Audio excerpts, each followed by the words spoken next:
الحمد لله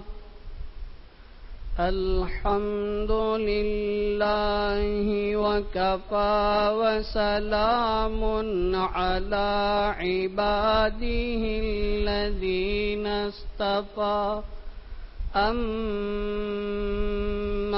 بعد فعن عقبة بن عامر رضي الله عنه قال قلت يا رسول الله من نجاه فقال رسول الله صلى الله عليه وسلم أملك عليك لسانك وليسعك بيتك وابكي على خطيئتك أو كما قال صلى الله عليه وسلم.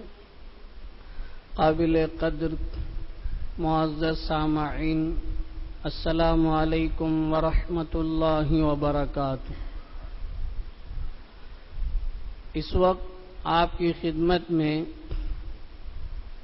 مسند احمد اور ترمذی کی ایک روایت پڑھی گئی ہے جو گزشتہ 2 جمعوں سے آپ کی خدمت میں پیش کی گئی.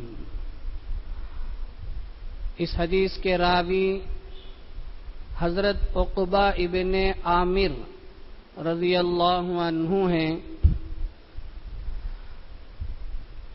انہوں نے اللہ کے نبی صلی اللہ علیہ وسلم سے سوال کیا کہ نجات کس میں ہے، چھٹکارا کس میں ہے؟ تو پیغمبر صلی اللہ تعالی علیہ وسلم نے 3 باتیں ارشاد فرمائی. گویا کہ یوں فرمایا کہ یہ 3 کام کسی نے کر لیے تو اس کے لیے نجات مقدر ہے، نجات ملے گی. ان 3 کاموں میں سے پہلے کام کا بیان گزشتہ جمعہ تک پورا ہوا کہ اپنی زبان کو قابو میں رکھو. املک علیک لسانک، اپنی زبان کو قابو میں رکھو، تمہارے لیے نجات مل جائے گی، مقدر ہو جائے گی. اس سلسلے کی جو ضروری باتیں تھیں وہ آپ کی خدمت میں عرض کی جا چکی ہیں. دوسری چیز اللہ کے نبی صلی اللہ علیہ وسلم نے ارشاد فرمائی وَلْيَسَعْكَ بَيْتُكَ، وَلْيَسَعْكَ بَيْتُكَ، تیرے لیے تیرا گھر کشادہ ہو. یہ پیغمبر علیہ السلام نے نجات ملنے کی دوسری چیز کا بیان فرمایا کہ تیرے لیے تیرا گھر کشادہ ہو. حضرات علماء اور محدثین نے اس ٹکڑے کا 2 مطلب بیان کیا ہے، 2 معنی بیان کیا ہے. آج انہی 2 معنوں کو ہمیں سمجھنا ہے. اللہ ہم سب کو صحیح معنوں میں سمجھنے کی توفیق عطا فرمائے. پہلا معنی فرمایا تمہارے لیے تمہارا گھر کشادہ ہو، یعنی تمہارا گھر تنگ نہ ہو، تمہارا گھر تنگ نہ ہو بلکہ ہر اعتبار سے کشادہ ہو. ہم اگر اطمینان کے ساتھ پیغمبر کی اس بات پر غور کریں گے، اللہ کے نبی علیہ السلام کو اللہ نے جو جوامع الکلم کی صفات عطا فرمائی، آج ایسا لگتا ہے کہ حضور نے گویا کہ انہی حالات کو سامنے رکھ کر آج ہی کے لیے فرمایا ہے. فرمایا کہ تمہارے لیے تمہارا گھر کشادہ ہو.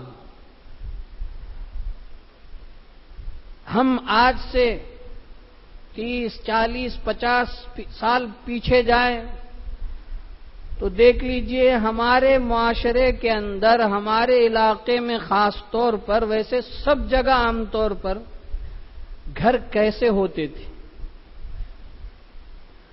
کشادہ ہے، بڑے بڑے کمرے، جی صحن الگ سے، اندر ہال الگ سے، دیوان خانہ. پہلے کے مکانات میں ہر گھر کے اندر ایک دیوان خانہ کہ اگر کوئی مہمان مرد آئے تو اس میں بٹھائیں، بات کریں. اور گھر کے پیچھے خالی حصہ جس میں اپنے حساب سے، علاقے کے حساب سے درخت، پیڑ پودے. کیا یہ سب ہمارے معاشرے کے اندر ایسے مکانات نہیں رہے؟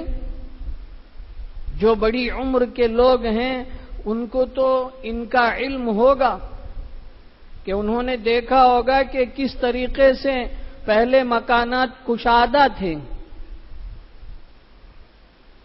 پیغمبر نے فرمایا تمہارے لیے تمہارا گھر کشادہ ہو، وسعت والا گھر ہو. آج ہم مکانات کو جب دیکھتے ہیں تو ایسا لگتا ہے کہ حضور نے انہی مکانات کو دیکھ کر فرمایا کہ بھئی تمہارا مکان کشادہ نہیں ہے، تمہیں اپنا مکان کشادہ کرنے کی ضرورت ہے. آج کیا ہے؟ بالکل کمرے بھی تنگ، نہ ہوا کا صحیح انتظام، نہ روشنی کا صحیح انتظام. بالکل چھوٹی سی جگہ ہے، اسی میں کتنے کمرے بن جاتے ہیں.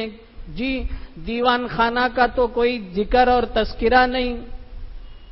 آج کے مکانات تنگ ہوتے جا رہے ہیں. اس سے پہلے ہم نے آپ کی خدمت میں ایک حدیث پیش کی تھی جس میں اللہ کے نبی علیہ السلام نے فرمایا کہ جب بچہ 7 سال کا ہو جائے تو نماز کا حکم دو، اور جب 10 سال کا ہو جائے اور نماز نہ پڑھے تو اس کو تنبیہ کے لیے مارو. پھر آگے حضور نے تیسری بات فرمائی تھی کہ ان بچے اور بچیوں کے درمیان ان کا بسترا الگ کر دو.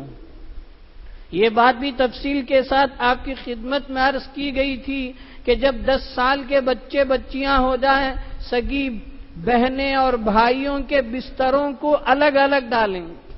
اب بتائیے پہلے دور کے مکانات میں تو یہ صورت آسانی سے ہو سکتی تھی، لیکن آج کے دور میں کمرے اتنے تنگ ہیں، صرف 2 کمرہ ہیں، تو اب الگ الگ بسترا کہاں سے لگایا جا سکتا ہے؟ اور علمان الحفیظ مجھے معاف کیجئے، آج امت کا ایک طبقہ ایسا ہے کہ جو اپنے مکانات کو اس طریقے سے بنا رہے ہیں،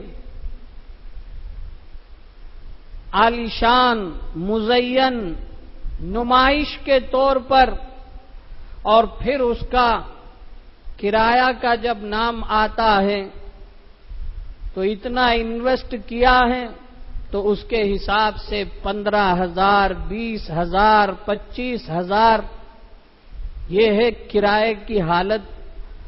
لوگ اتنی بڑی رقم کرائے پر دیں گے.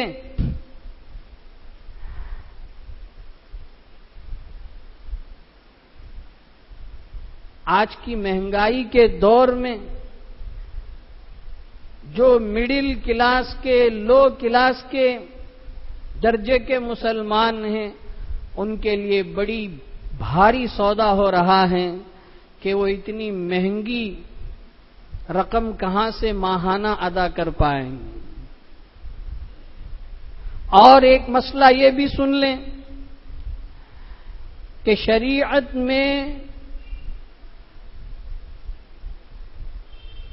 رہن کا مسئلہ بڑا نازک مسئلہ ہے. شریعت میں رہن کا مسئلہ بڑا نازک مسئلہ ہے. اس رہن کے معنی اور مفہوم کو ہم مسلمان صحیح معنی میں نہ سمجھتے ہوئے اس رہن کے مفہوم کو بگاڑ کر آج مکانات جو رہن پر لیے اور دیے جا رہے ہیں شریعت سے بالکل میل نہیں کھاتے ہیں. شرعی حدود سے ہٹ کر، اسلامی طور طریقے سے ہٹ کر یہ رہن کا معاملہ جو گھر کے اندر کیا جاتا ہے، ایسا معاملہ ہوتا ہے جو اسلام میں اس کی اجازت نہیں. رہن کا مطلب ہوتا ہے کہ ایک آدمی کو رقم کی ضرورت ہے قرض کے طور پر. اب وہ اپنی کوئی چیز بطور امانت کسی کے حوالے کر کے اس کے پاس سے وہ رقم بطور قرض کے لیتا ہے، تو قرض لینے والے کے ذمے ایک وقت متعین ہوتا ہے کہ اتنے دنوں میں تمہارا قرضہ ادا کر دوں گا. جب قرضہ ادا ہوگا تو اس رہن میں رکھی ہوئی امانت اس کو واپس کر دیا جائے. اس درمیان جو چیز امانت کے طور پر رکھی گئی ہے اس چیز کو جس کے پاس امانت کے طور پر رکھی گئی ہے اس کو استعمال کرنے کی قطعاً اجازت نہیں ہوگی. یہ شریعت میں رہن کا مسئلہ ہے.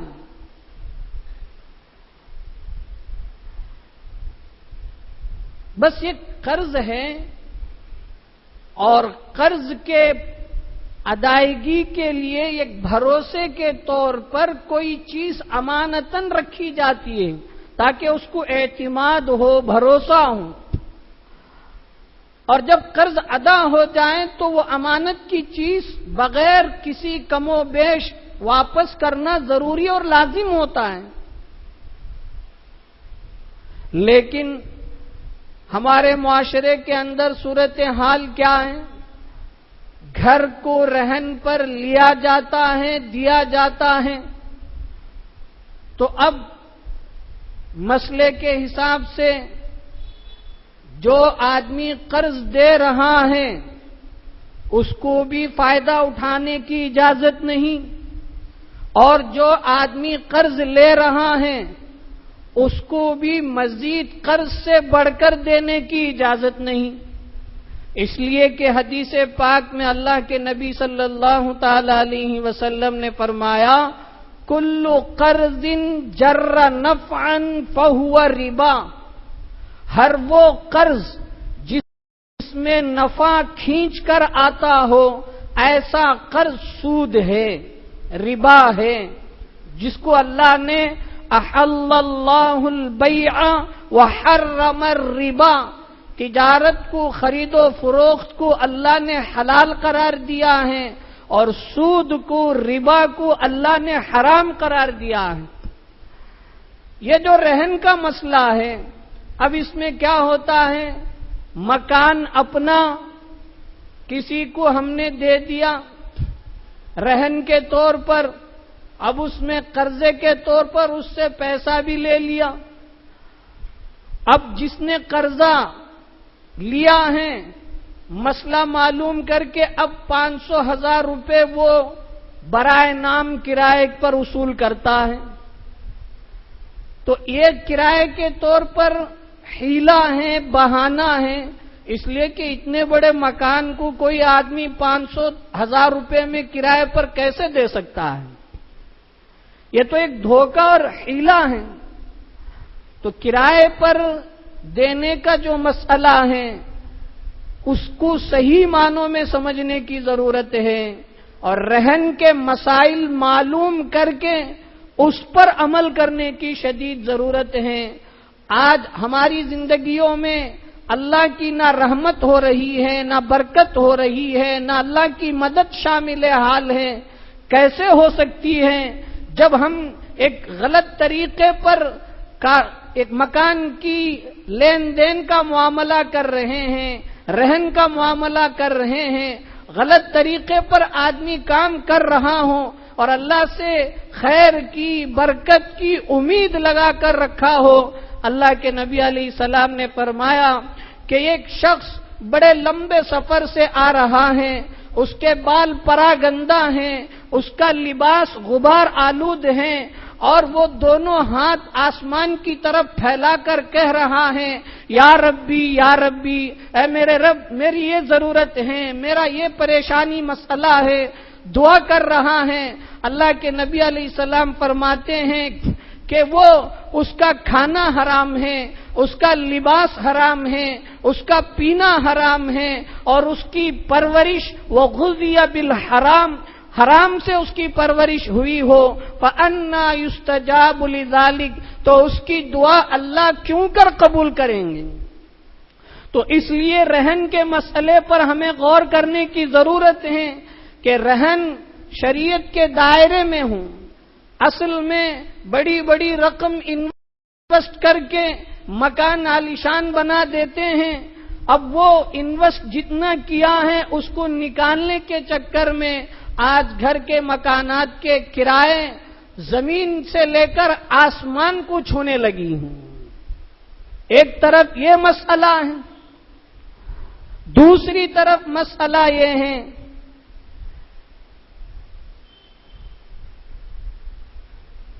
کہ جہاں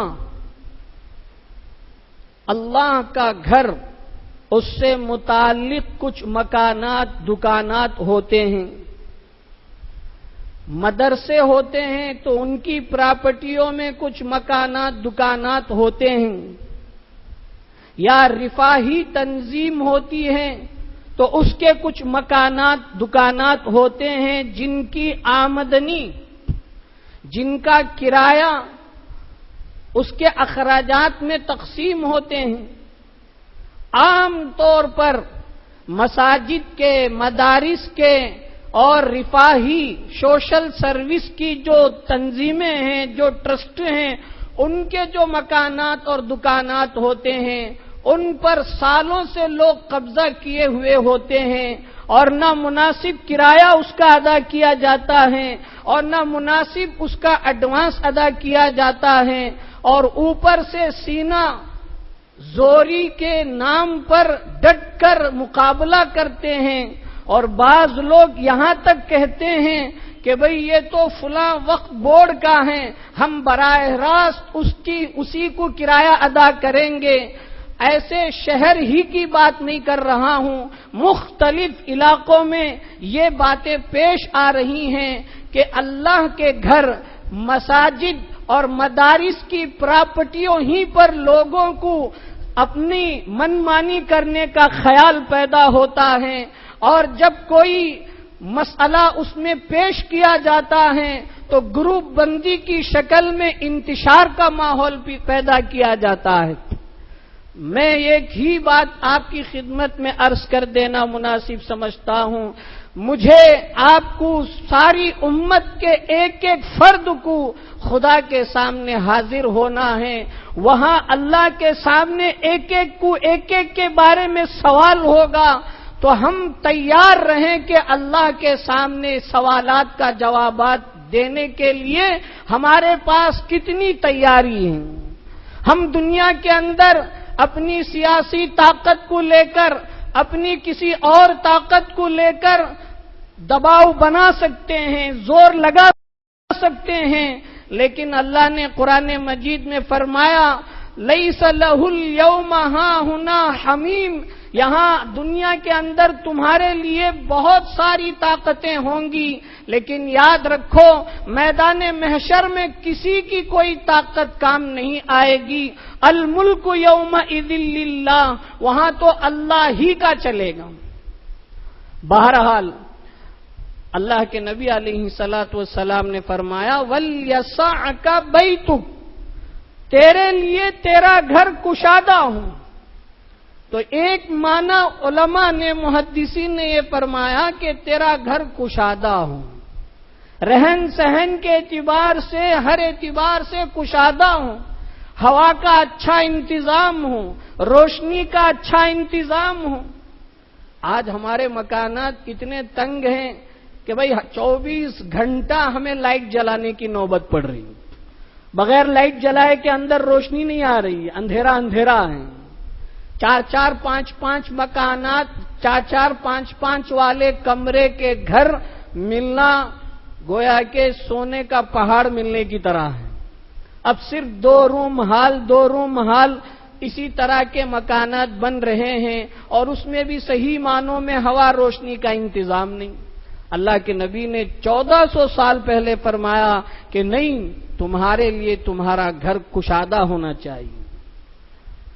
ایک تو یہ مطلب علماء نے بیان فرمایا، دوسرا مطلب علماء نے یہ فرمایا جو میرے اور پوری امت کے لیے پیغمبر کی یہ ہدایت ہیں، سبق ہیں۔ فرمایا وَلْيَسَعْكَ بَيْتُكَ، تیرے لیے تیرا گھر کشادہ ہو، یعنی تو اپنا خالی اور فارغ وقت اپنے گھر میں گزار۔ سارے محدثین نے اس معنی کو بیان فرمایا ہے کہ بندہ جب کسی کام سے اپنے گھر سے باہر نکلتا ہے، کام پورا ہونے کے بعد فوراً اپنے گھر کو واپس لوٹیں، اپنا وقت گھر میں گزاریں۔ ذرا اس حدیث کے مطلب کو ہم آج کے معاشرے کے اندر نظر دوڑاتے ہوئے دیکھیں۔ ہمارا وقت کتنا گھر کے اندر گزرتا ہے اور کتنا گھر سے باہر گزرتا ہے۔ ہمارے علماء اس حدیث کی تشریح میں فرماتے ہیں کہ آج ہم نے اپنے گھروں کو لاڈج بنا لیا ہے۔ لاڈجنگ میں کیا ہوتا ہے؟ آدمی کہیں باہر جاتا ہے تو اپنا کام جتنا ہوتا ہے سب کر کے رات کو قیام کے لیے لاڈج کو آتا ہے، رات گزارتا ہے، صبح ہوتے ہی وہ تیاری کر کے پھر باہر چلا جاتا ہے۔ بالکل تقریباً قریب ہمارا عمل بھی ایسا ہی ہے۔ خاص طور پر جو نوجوان طبقہ ہیں ان کے لیے تو یہ بہت سمپل اور ایزی ہے کہ وہ گھر کو رات کو 11 کے بعد ہی آئیں گے۔ آج ہمارا معاشرہ پورا بدل گیا، اللہ کا جو بنایا ہوا نظام ہے اس کے خلاف ہی ہمارا عمل ہے۔ اللہ تعالیٰ نے قرآن مجید میں فرمایا وَجَعَلْنَا اللَّيْلَ لِبَاسًا وَجَعَلْنَا النَّهَارَ مَعَاشًا، ہم نے رات کو تمہارے لیے اوڑھنا بچھونا بنایا ہے، ہم نے تمہارے لیے رات کو نیند کا وقت بنایا ہے، اور دن کا وقت تمہارے لیے معاش کا ہے، ذریعے معاش کا وقت دن ہے۔ لیکن ہمارے یہاں سب الٹا ہوتا ہے، نائٹ شفٹنگ چلتی ہے اور دن میں لوگ سوتے رہتے ہیں۔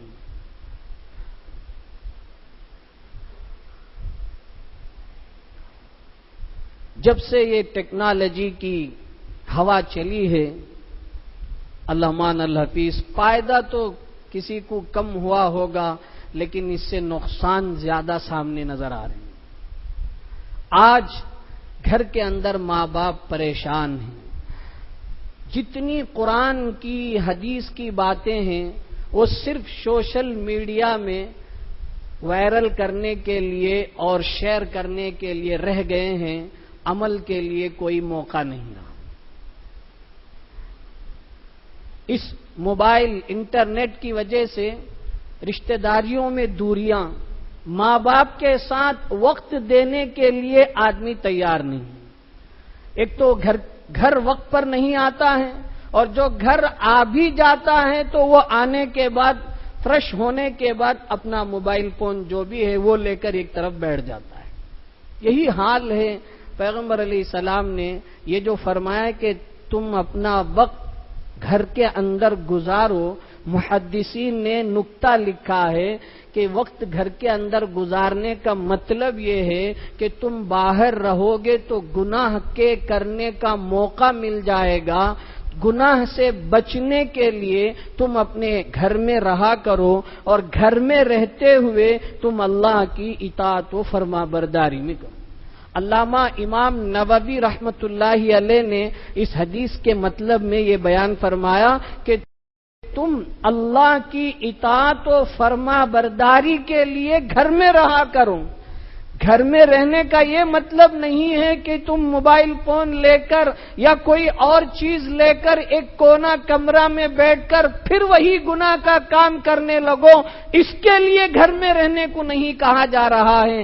گھر میں رہ کر بیوی بچوں کے ساتھ، ماں باپ کے ساتھ اور اطاعت و فرما برداری کے ساتھ ہمارا وقت گزرے، پیغمبر نے یہ بات فرمائی۔ اللہ پاک مجھے، آپ کو، پوری امت مسلمہ کو ان باتوں پر عمل کی توفیق عطا فرمائے۔ آمین۔ وآخر دعوانا الحمدللہ رب العالمین۔